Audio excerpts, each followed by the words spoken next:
Figure incontournable du rock français, Louis Bertignac a marqué toute une génération avec le groupe Téléphone, dans les années 1980.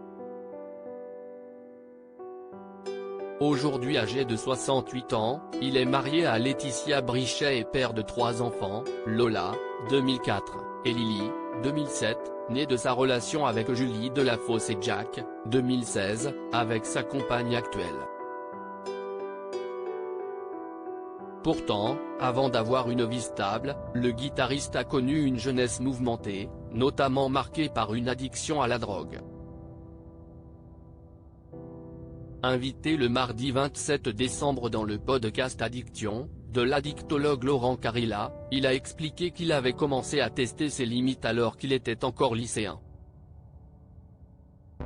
J'ai essayé un peu de tout, toutes les drogues dures pour commencer, mais j'en réessayais, juste une fois chacune a-t-il dévoilé avant de poursuivre, j'ai essayé l'héroïne, la morphine et la cocaïne en shoot.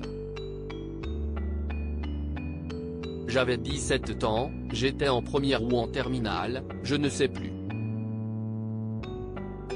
Une consommation qui s'est finalement réduite à fumer un pétard de temps en temps. Louis Bertignac refusait de jouer en ayant consommé de la drogue quelques années après tester plusieurs drogues. Louis Bertignac a été tenté par un ami d'essayer l'héroïne. Une drogue qui ne l'effrayait pas vraiment et qu'il a alors commencé à consommer régulièrement en toute petite quantité. Pourtant, pas question pour le jeune rocker de se droguer lorsqu'il jouait avec le groupe Téléphone.